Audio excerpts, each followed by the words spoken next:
The CMO Confidential podcast is a proud member of the I Hear Everything podcast network. Looking to launch or scale your podcast? I Hear Everything delivers podcast production, growth, and monetization solutions that transform your words into profit. Ready to give your brand a voice? Then visit iheareverything.com. This show is brought to you by Props, our title sponsor.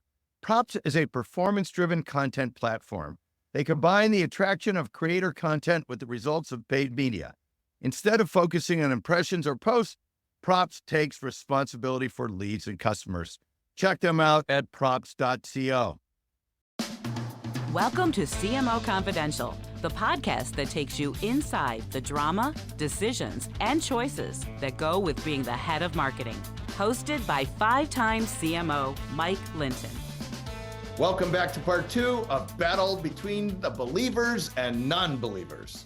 Well, look, it's goofy to go to Cannes or the Effies and talk about how great marketing is because you're talking to the believers. That's not the problem. The problem is it's non-believers. But I want to press a little bit on the business school thing, which is what the hell? Why would the business schools not be ahead of this game given the power of marketing and all these studies?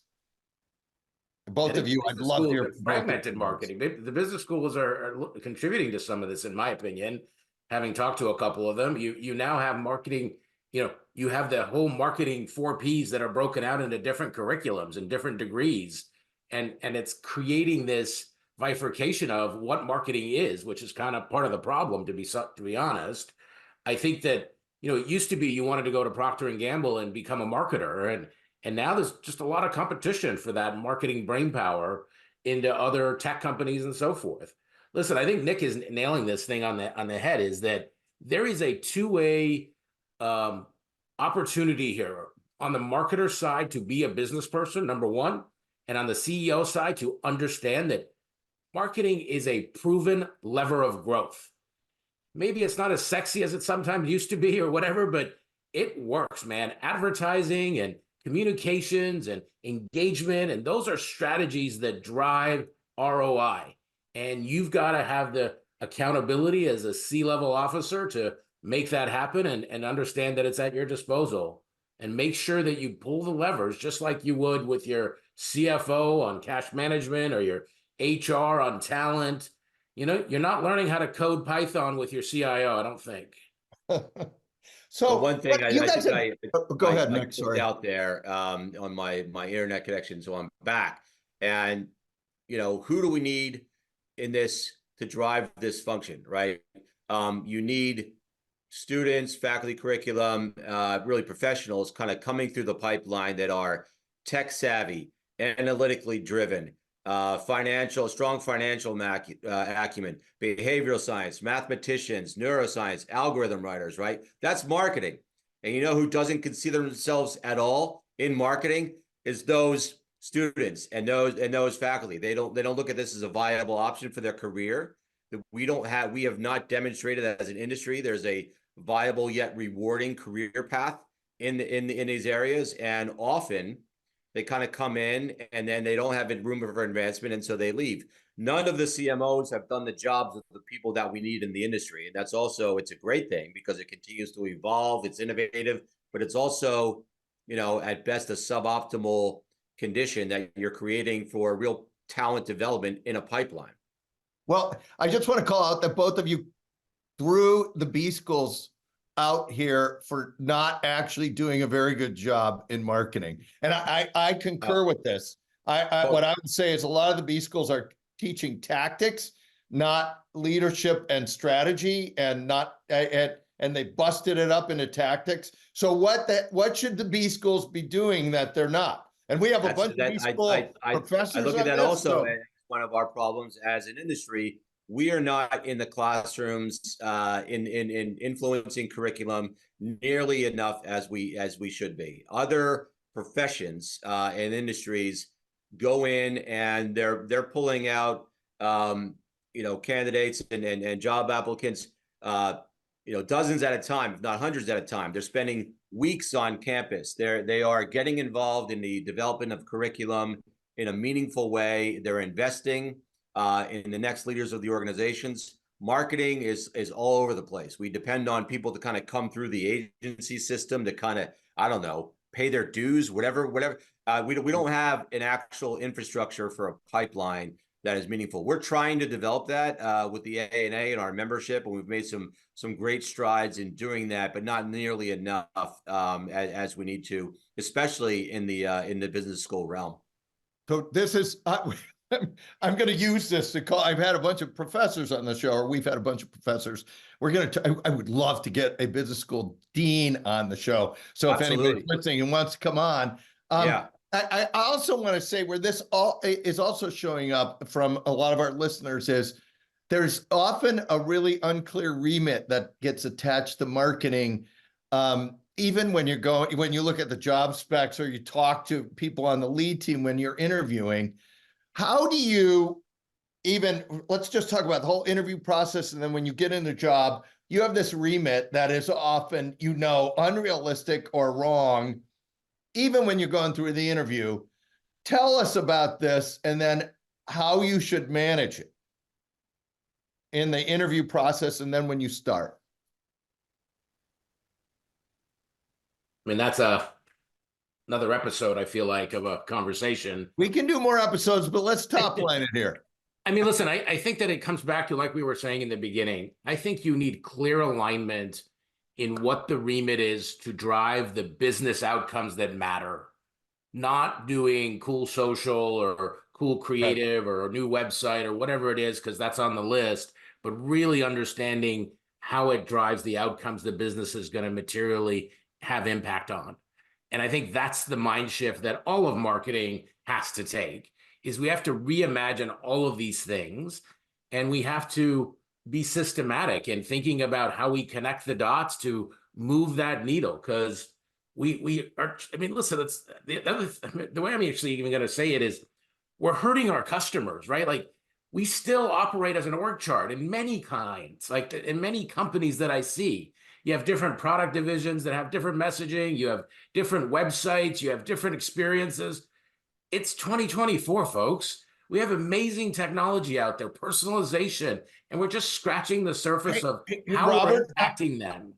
I don't want to let this point go unmentioned because I think it's a really deep point, which is somebody is representing a function like digital or performance marketing or brand, but no one's representing the customer. So the customer experience and the entire management of the customer is falling through the cracks while each function optimizes its thing. Is that right? Is that what you're saying?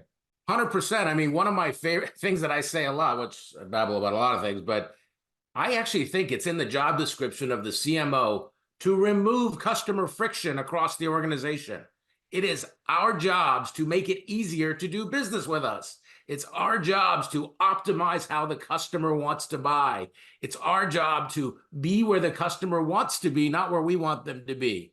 I remember I worked at a big bank, and we were debating that social media was a place that customers actually wanted to learn about products and might ask service questions. And you had a set of people that thought I was crazy that was going to actually be a thing.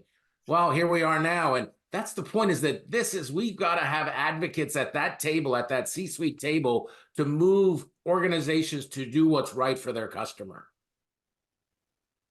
Nick, thoughts on that? Because you're talking to a ton of people. You're talking to a ton of marketers. Any thoughts on that? Oh, yeah, I would say that it's well, first, let me just kind of circle back to that job, right? If you Robert mentioned banks, you take the top 3 banks that are really in my area here in New York, and I could look out the window and see them. If you look at any job in the C-suite, the CFO, the head of retail, the head of business banking, operations, the CEOs, you could basically take their resumes and just swap logos on different backgrounds that they have, right? But literally, if you take the CMO's role, first of all, one of them has like 30 different CMOs in different areas. The other one has the CMO reporting into like an operations vice chair or this or that. And the other one has the CMO reporting into the CEO with a totally different background than any of the other CMOs had. So why is everything the same product set, the same everything else, but the CMO role and the marketing function that follows is wildly different. And in some cases, that's a kind of a cool thing, a competitive advantage maybe, but in most cases, really it is at best a suboptimal use of that function, and is really a reflection of the lack of understanding in a consistent way of that function. I want to talk about what you do to start fixing that, but I want to give that. I love the banking examples, because the same bank that has, say, my mortgage and my credit card and is minting money off of me because of my mortgage and my credit card, and then they will send me a letter or an email saying, don't you want to pay $10 a month for privacy protection or whatever the hell it is? And I'm like, don't you want to just give that to me for free, given all the money you're making off of me? But they don't, because they see me as a set of transactions. But how do I go about changing that to start the shift you guys are talking about? I mean, I know we kind of keep saying it in the same kind of way, which is the marketing function needs to move from perceived pretty pictures to customer insights, right? Like, we've got to be able to talk the customer into the business language that our C-suite counterparts will understand and be able to activate. That's the fundamental shift. And I think that's no small task, but it is significant. And I think, again, when we see it done right, and Nick and I interviewed a bunch of people that are amazing CMOs in some of the leading brands, as you would expect, but even some that may not have the notoriety that some of them have. They are extremely connected with their CEO. Inversely, we interviewed people that talk to their CEO once a quarter. But let me flip this and say, so if you're interviewing and you want to be a successful CMO, or you're looking at jobs and you see that the company is run by your type 3 CEO who's a non-believer, should you not take that job because you are doomed to fail? And they're going to be comparing their results to the companies that already have a CMO in there, and not taking any responsibility for the fact that maybe they or their structure are at fault. If you're interviewing for a job and you see, we'll just call it type C3 CEO, should you shy away from that job thinking this is a doom loop for me? Listen, I mean, it's not our place to tell anybody to take or not take a job, and whatever. But on this show, it is. It's a hypothetical. Well, usually, I know what you're saying. I know what you're trying to do. Usually those jobs are, I don't think they're naive when they take those jobs. And usually those positions are accompanied by a big check that seems to make sense at the time when they're taking the job. Or like a lot of CMOs of A-type personalities, they're up for the challenge, and they think they're the ones who could actually make it. You're the one that's going to break the chain of, when they say we fired 3 agencies and 3 CMOs, but you are now going to fix this. Yeah, and I think the process of interviewing is actually a pretty appropriate process or at least approach to kind of take with that job, not just in the interview process, but really have that. You're making sure that you are aligned with the stakeholders, that you've got clear, here's what I could bring to you, how do I connect and really connect what I'm doing to make sure it's delivering value to you, and how can I continue to help you? That should not be just an interview and then you don't ask those questions again. That's part of the job, is actually just continuing that, because those expectations are going to evolve. They could just change. They could have been wrong in the outset, right? For the better or for worse. And so it's a constant recalibration, but that communication and that process of involving them to inform your decisions, and then demonstrating to them, this is what happened when we said we were going to do what we're going to do. That's got to be constant. And that is part of the job of those who are winning. I agree. And I think you probably have, in the interview, you probably have the most power to set the stage that you're ever going to have, and you should do that. I want to flip the discussion over to, something we touched on earlier, but given the power of growth and the belief that marketing can drive a lot of growth, why are there so few marketers on boards?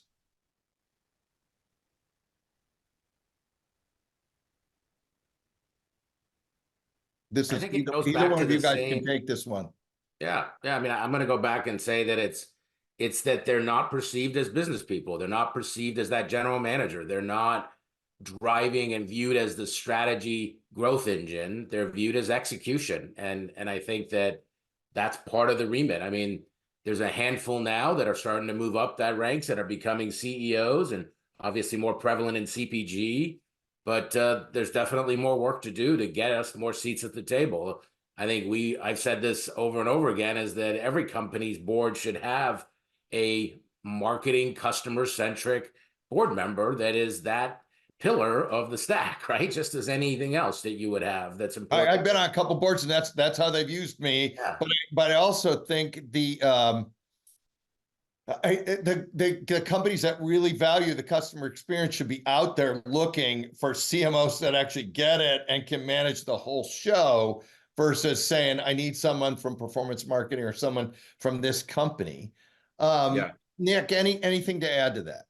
Yeah, no, I mean, I think, you know, the leading agencies of, you know, search and so forth are actually starting to turn their focus to this. You've got, you know, the Greg Welsh's at Spencer Stewart, and others are certainly following. But I think if you look at that small percentage of CMOs or former CMOs or anyone with marketing experience who is on the board, I have to you know, really expect that their contributions to those board discussions and decisions are, you know, as meaningful, if not more so, than anyone else's. And to me, it's just probably a lack of maturity and, you know, who to look for on the boards, and just a lack of familiarity. But I think now, if you look at where the position is and the importance of the position in terms of, you know, how it can impact the business, you know, I think it's just a matter of time before that starts to get, you know, more critical mass.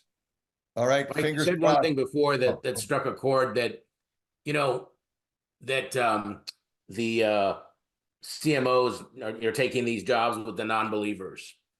I think the boards have to be far more involved in helping the CEOs understand their archetype of CMO that they're hiring and what they're setting them up for success.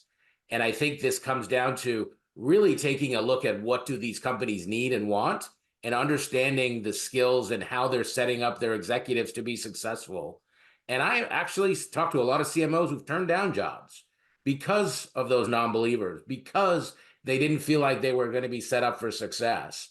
And I think boards need to be held accountable to that and understand that there's a real, you know, perception there and a reality that's impacting their business, and that they have to help their CEOs figure out what they need and how they could use the lever to drive the right business strategy and growth. I agree with that. Fingers crossed that happens more. We're running towards the end of the show, so there's a two-part question, and I've never done this with two people before. So it's practical advice and/or funniest story you can share with our listeners on the air. You each have to take one or both of those, but so fire away. Nick, we'll start with you. Oh, I don't know if it's the funniest, but it certainly is the most eye-opening situation in a bit, where we had, I think it was like 90-something CMOs in the room, and we asked them, oh no, it was 120 CMOs in the room, and we asked them, what is the most important KPI? And we got, I think it was 98 different answers. So out of 120 CMOs, wow, 98 different answers on the KPI. And then I went out and actually gave a presentation on the marketing to a group of CEOs, and I showed them the word cloud that came out of it, and they were pissed. They were like, "What?" Because we asked them, and like Robert said at the top of this, they have like maybe 3 that the 30 of them you know, came up with, and they were like, they saw some of them and they were just reacting as like, you know, what the heck? And it was really, again, a reflection of sort of you know, where marketing is, because all those things that were on the word cloud were actually relevant to marketing. But when you skinny it down, the variability there, and the fact that no one really landed the things that are most important to the business was pretty startling, and pissed off a lot of CEOs. So that's kind of what we're dealing with. Got it. Robert? Man, you know, I think that I come back to and as a marketer to hear and see the data and the disconnect that we have, and we all believe that we want to do the right things and that we're making the best possible decisions. I think my single biggest advice is go lock yourself in a room with your CEO and C-suite and make sure you're aligned to really peel the onion of what that is. Not just, hey, here's our budget and here's our campaigns that we're going to run, but really, really connect the dots. I know it's a scary proposition. And I think a lot of the people that we interviewed were honestly just kind of doing what they did last year and afraid to push the rock. And I think you've got to really be able to make sure that you build a partnership with your CEO and C-suite. One of the things we talk about is go partner with the CFO, and everybody dreads the call from finance, but man, if they're on your team and they understand the measurement and they understand how you're doing it, they're advocates, become advocates for you. So I think I would continue to advise every CMO to spend as much time as you can with your C-suite partners and make sure your team members together attacking the business strategy. I completely agree with that. And I've always had, when I've been CMO or CRO, had a marketing CFO in my group, because you don't want to, like, that closeness is super important. And I think that is a really good way to end the show. Thank you, Nick, and thank you, Robert. And thanks to everyone for listening to CMO Confidential. Look for our other shows on Spotify, Apple, and YouTube, which include Chaos in the Marketplace, the generational shift in media, a top executive search perspective on marketing, is the CMO job headed for extinction, and why is B2B marketing so bad and what to do about it. If you are enjoying CMO Confidential, please like, share, and subscribe. Hey, all you marketers, stay safe out there. This is Mike Linton signing off for CMO Confidential. This show is brought to you by Props, our title sponsor. Props is a performance-driven content platform. They combine the attraction of creator content with the results of paid media. Instead of focusing on impressions or posts, Props takes responsibility for leads and customers. Check them out at props.co.